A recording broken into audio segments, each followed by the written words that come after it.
तो ये कार्यक्रम हर वर्ष चलता है और उसी बीच में हमारे 48 कोस की जो तीर्थ सम्मेलन हैं, जो हमारे पवित्र तीर्थ हैं, उनकी समितियों के पदाधिकारी, आप सबका मैं यहाँ उपस्थित होने पर सभी का बहुत बहुत स्वागत करता हूँ, आप सबका अभिनंदन करता हूँ। साथियों, आज का ये पावन पर्व, जैसा अभी महाराज जी ने भी बताया है कि ये पवित्र दिन, ये ऐसा पवित्र दिन हम सब के लिए है कि इस दिन हमें संकल्प लेने की आवश्यकता है, गति से काम करने की आवश्यकता है। आज का ये पावन पर्व मार्गशीर्ष शुक्ल मोक्षदा एकादशी का है। हम सब जानते भी हैं कि ये हम सबको ये गौरव प्राप्त है दुनिया में कि इस पवित्र भूमि से 5163 वर्ष पहले भगवान श्री कृष्ण ने अर्जुन के माध्यम से मानव मात्र को गीता का, कर्म का, ज्ञान का संदेश दिया। और वो संदेश, वो अमर संदेश है। ये हम सब के लिए गर्व की बात है। ये वो पवित्र भूमि है। मैं इस पवित्र भूमि पर अंतर्राष्ट्रीय गीता जयंती आप सबको, पूरे हरियाणा प्रदेशवासियों को, पूरे देशवासियों को, पूरी मानवता को मैं बहुत बहुत शुभकामनाएं और बधाई देता हूं।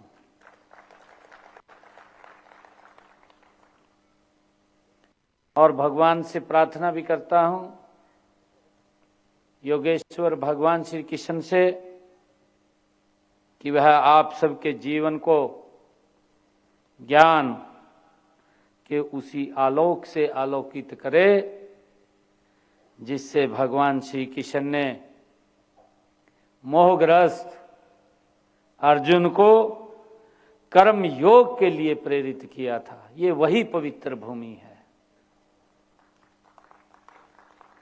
साथियों, मेरा परम सौभाग्य है कि आज गीता जयंती पर मुझे 48 कोस के तीर्थों के, जो हमारे समितियों के माननीय सदस्य हैं, हमारे माननीय पदाधिकारी हैं,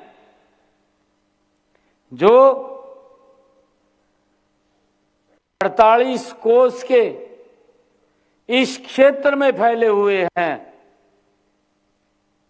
आज इस एक ही सभागार में सभी तीर्थों के मुझे दर्शन हो रहे हैं। ये मेरे लिए बड़े परम सौभाग्य की बात है। मैं सभी तीर्थों से आए हुए हमारे संतगण, हमारे समितियों के सभी पदाधिकारीगण और सभी तीर्थों को मैं दंडवत प्रणाम करता हूं, आप सबको नमन करता हूं। साथियों, ये धर्म क्षेत्र कुरुक्षेत्र पिछले 17 दिनों से गीता प्रेमी सज्जन श्रद्धालु 10वें अंतर्राष्ट्रीय गीता महोत्सव का यहां आनंद ले रहे हैं। हमने यहां पर भी देखा है कि जो हमारा क्राफ्ट मेला है, उस क्राफ्ट मेले में हमारे देश के जो जिनके पास कौशल है, ऐसे सब लोगों ने अपने अपने प्रोडक्ट बना करके इस मेले के अंदर उसकी शोभा बढ़ा रहे हैं। आम व्यक्ति तक वो पहुंच रही है और इसी मेले में दुनिया भर के क्राफ्टिस्ट वो भी अपनी दुकान इस मेले के अंदर लेकर के आए हैं। मैं उन सब का स्वागत भी करता हूं, उन सब का धन्यवाद भी करता हूं। और मुझे खुशी है, अंतर्राष्ट्रीय गीता जयंती महोत्सव हर जिले में गीता के स्वर भी गूंज रहे हैं। जिला स्तर पर भव्य कार्यक्रमों का आयोजन हुआ है। एक साथ मनाया जाने वाला यह महोत्सव धार्मिक, सांस्कृतिक, कला एवं संस्कृति का एक अनुपम उदाहरण है। साथियों, हम सब जानते हैं, देश के कर्मयोगी प्रधानमंत्री आदरणीय नरेंद्र मोदी जी ने 2014 में कुरुक्षेत्र जब उनका आगमन हुआ था, 2014 में आदरणीय प्रधानमंत्री जी ने इसी पवित्र भूमि से ये बात कही थी कि कुरुक्षेत्र को गीता स्थली के रूप में पहचान दिलाने के लिए हम हर संभव प्रयास करेंगे। और मुझे खुशी है, प्रधानमंत्री जी के ही मार्गदर्शन में 2016 में गीता अंतर्राष्ट्रीय गीता जयंती महोत्सव को अब अंतर्राष्ट्रीय स्तर के ऊपर मनाया जा रहा है। ये हमारे लिए गर्व की बात है। मैं आपके बीच में हमारे ऐसे प्रतिनिधि यहां बैठे हैं, ऐसे संतगण यहां बैठे हैं जो इस 48 कोस से जुड़े हुए हैं। महाभारत कालीन प्राचीनतम हमारी संस्कृति के साथ आप जुड़े हुए हैं और उसका जीर्णोद्धार लगातार आप देख रहे हैं। जब से अंतर्राष्ट्रीय गीता जयंती महोत्सव मनना शुरू हुआ है, हर वर्ष इसकी संख्या निरंतर बढ़ती जा रही है। हर वर्ष दुनिया में गीता का विचार, गीता का संदेश फैलता हुआ जा रहा है। ये हमारे लिए बड़े गर्व की बात है। साथियों, हम सब देख रहे हैं कि हमारे लिए ये बड़े गर्व की बात भी है कि आदरणीय प्रधानमंत्री जी ने जब से देश के प्रधान सेवक के रूप में जिम्मेवारी ली है, हमारे जो तीर्थ स्थल थे वो तीर्थ स्थल भी विलुप्त होते जा रहे थे, हम देख रहे।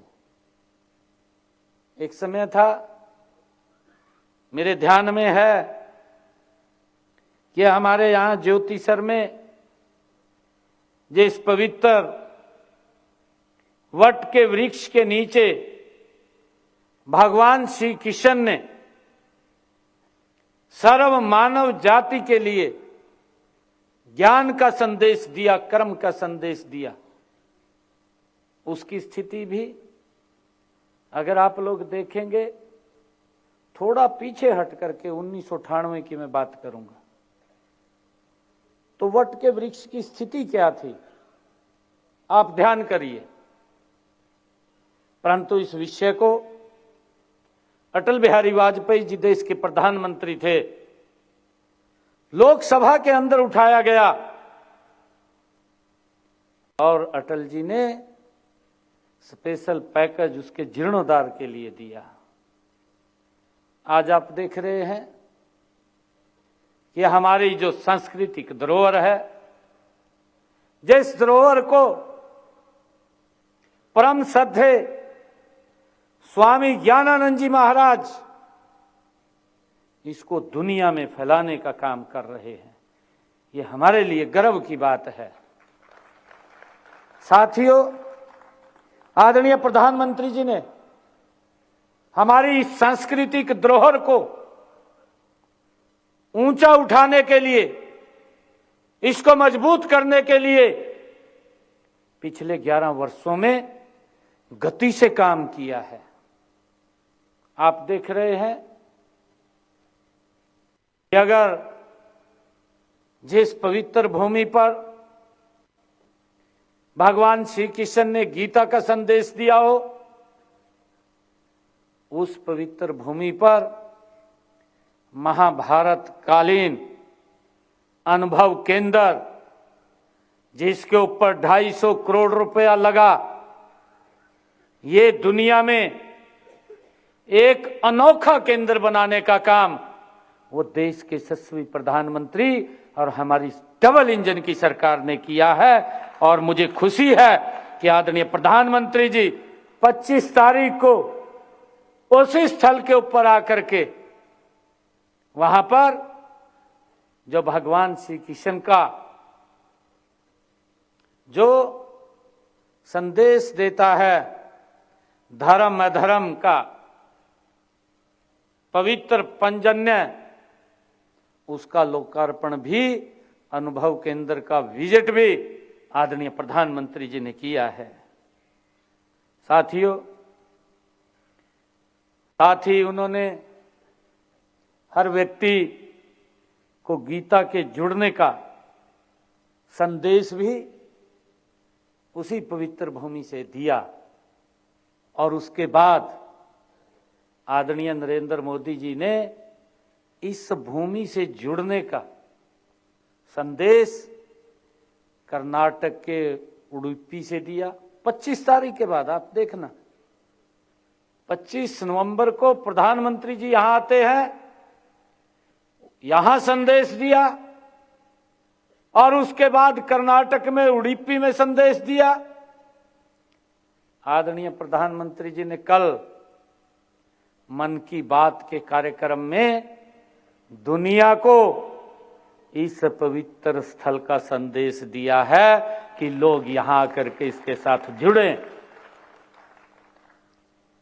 यह हम सब की बड़ी जिम्मेवारी है। हमारे जो तीर्थ स्थलों के यहां समितियों के पदाधिकारी आए हैं, हम सब की ये बड़ी जिम्मेवारी है।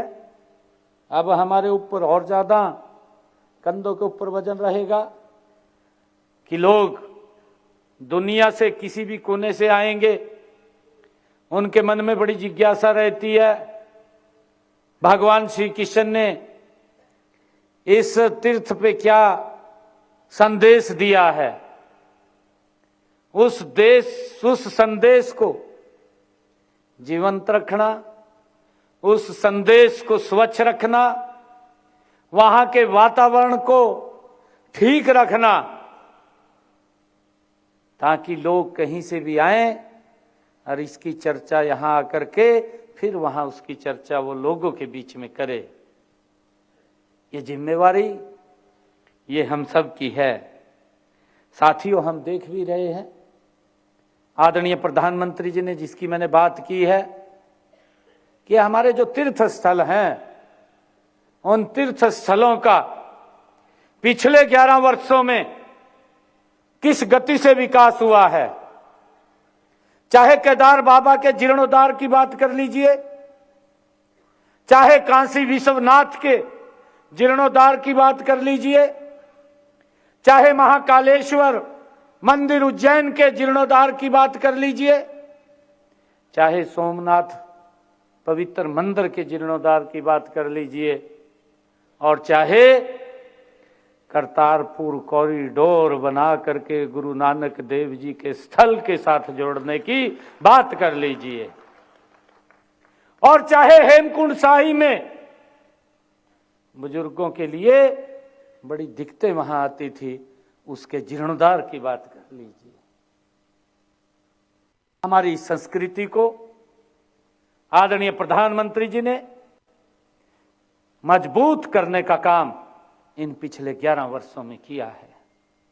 और मैंने चर्चा की आप लोगों के बीच में, मैंने कहा कि जिस भूमि के ऊपर भगवान श्री कृष्ण ने सर्व मानव मात्र के लिए गीता का संदेश दिया, उस पवित्र भूमि का भी 250 करोड़ रुपए की लागत से जीर्णोद्धार करने का काम किया है। साथियों, जो समाज अपनी संस्कृति धरोहर को संजोए रखता है, वह युवा पीढ़ी को अच्छे नैतिक संस्कार देता है।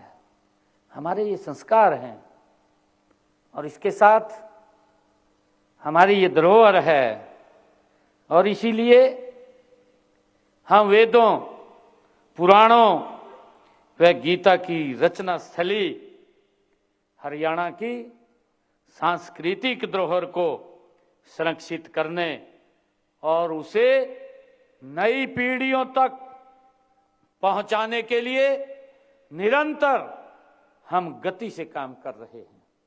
उसमें आप लोगों के बड़े सहयोग की आवश्यकता है। हम आपसे भी यही अपेक्षा करते हैं कि आप इस महान कार्य में हमें आप अपना बहुमूल्य सहयोग दे करके अपनी संस्कृति और धर्म की रक्षा के लिए आगे आएं, मेरा आप लोगों से आग्रह है।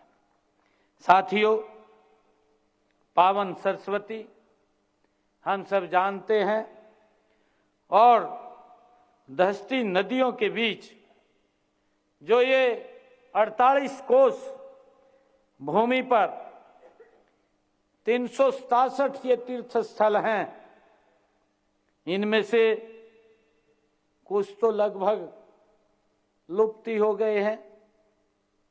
हम इन तीर्थों का जीर्णोद्धार कर इनके वैभव को पुनः स्थापित करने का हम कृत संकल्प हैं कि वो उनका उद्धार हो। साथियों, वर्ष 2023 में 48 कोस कुरुक्षेत्र भूमि के 164 तीर्थों की सूची में सर्वेक्षण एवं उनका दस्तावेजीकरण का 48 नए तीर्थों को इसमें जोड़ा गया है। हम सब जानते हैं, और इससे अब इस पवित्र भूमि पर, क्योंकि पहले ये 164 थे, धीरे धीरे करके उनकी पहचान करते हुए उस सूची के अंदर इसको जोड़ा गया है। अब ये 182 हो गए हैं। इसी 48 कोस की परिक्रमा में ये 367 तीर्थ स्थल हैं, जिनकी पहचान करके हमने इस सूची के अंदर उनका जीर्णोद्धार करना है। यह कार्य चल रहा है और निकट भविष्य में इस सूची में और भी तीर्थ स्थल वो जुड़ने की संभावना है। आदरणीय साथियों, हमारा ये प्रयास है, जो भगवान श्री कृष्ण की जन्मभूमि, जिसको ब्रज भी बोलते हैं, व्रज की भूमि भी बोलते हैं, उस भूमि पर 84 कोसी यात्रा की तर्ज पर हमारे इस कुरुक्षेत्र में भी 48 कोस कुरुक्षेत्र भूमि में स्थित सभी तीर्थों की यात्रा ये शुरू की जाए।